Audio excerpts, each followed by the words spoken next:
So today we have these in-ear monitors which are from a brand called TRN, and this model number is called Shell, and it's our first time collaborating with this brand. So this Shell comes with a slightly V-shaped sound signature, and this is the mic variant that I have.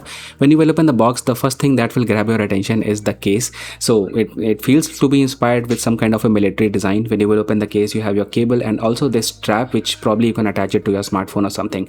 Then when it comes to the in-ear monitors, it comes in this silvery finish. We'll just get to that in a short while. And then you have this accessory box that packs in a lot of accessories. So first of all, in my last 5 to 7 years of unboxing and reviewing IEMs, I would say this is one of the most complete package I've ever received. So when you will open the accessory box, you have around 8 plastic wraps. You get your 4.4mm connector along with the regular 3.5mm connector because the cable is modular.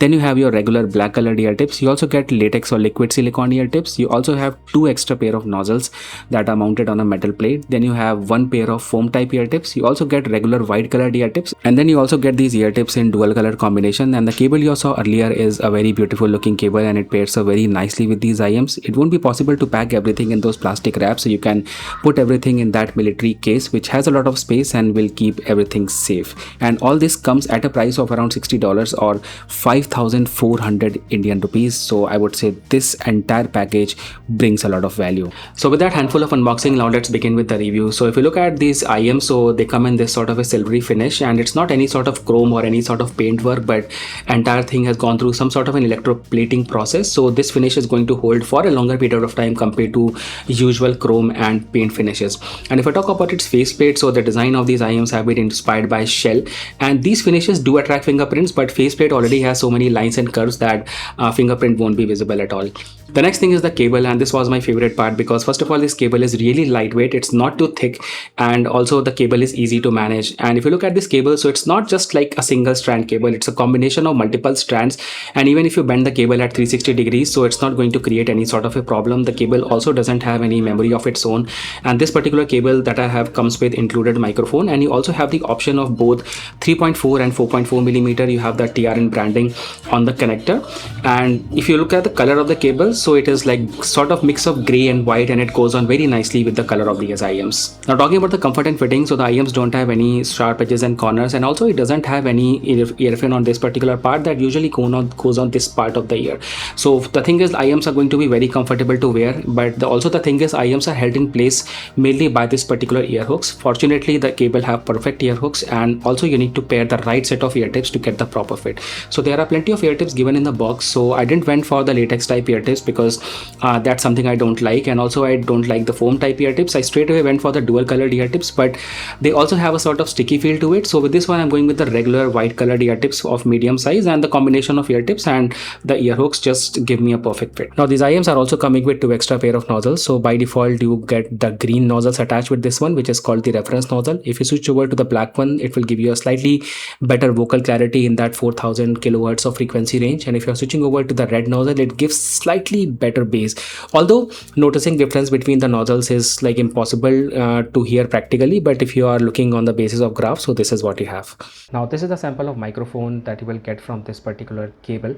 I'm wearing the earphones normally, and the fan in my room is off. It's only the air conditioner that is on, so do let me know what you think about the audio quality in the comment section below. Now talking about the technical specifications, so these IEMs come with 3 dynamic drivers and 1 planar magnetic driver, and these 3 dynamic drivers have different sizes and different diaphragm material. So you have a 10.5mm driver coming with beryllium plated diaphragm, then you have 8mm dynamic driver coming with PET diaphragm, and you have a 6mm dynamic driver coming with titanium plated diaphragm, and then you have additional 6mm planar magnetic driver. Now the thing is, other IEMs that you usually see in the market that is coming in 3 or 4 driver combination, they usually introduce balanced armatures and also piezoelectric driver. Now piezoelectric drivers and BAs can be expensive, but utilizing 3 dynamic drivers along with the planar driver have kept cost under control, and that is why like these are so affordable. But also the thing is, they don't compromise a lot on any of the things when it comes to the audio quality, because all these drivers have different properties, different diaphragm materials, and the way they handle frequencies is just phenomenal. We'll just get to all that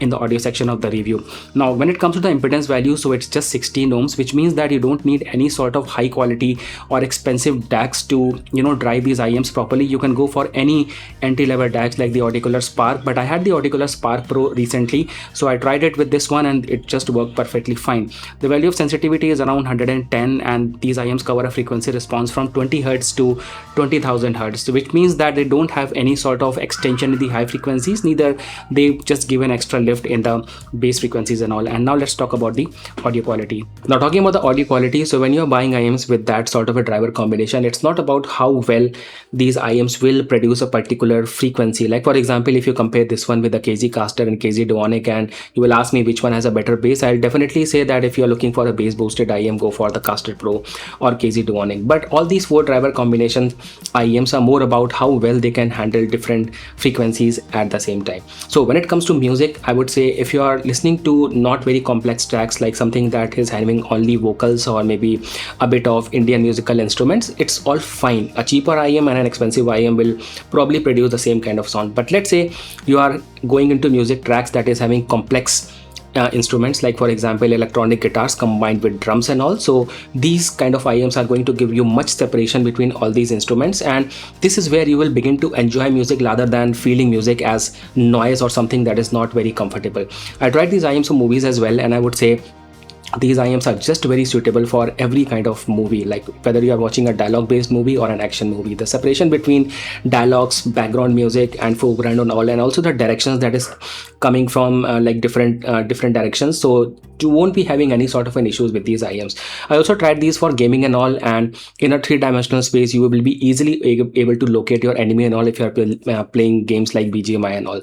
So overall I would say that at this particular price point of 5,400 rupees, these IEMs definitely deliver a lot of value, and the performance of these IEMs is, you can say, comparable to IEMs in that 10,000 plus rupees price bracket. Now if you're looking for cheaper IEMs, like if you are looking forward or making up your mind to buy something in that 3,000 rupees price segment, so I would say that definitely you can extend your budget and go up to 5,000 or 5,500. And if you are targeting IEMs maybe somewhere like the SimGod EW300 or SimGod EW200, so these definitely perform much better than that, because with the EW300 that I already have, I sometimes felt that whenever I'm raising the volume, so the IEMs get too detailed in the high frequencies, which I don't like. I'm not saying that those are bad, but I would say that just because these are available in the market, so now these are much better than those older IEMs. So anyway, this was all about it. Thank you so much for watching. I'll post the buy links in the description below, and this particular unit I also don't have to spend anything on custom duty and all, so I'll post the relevant links in the description to buy.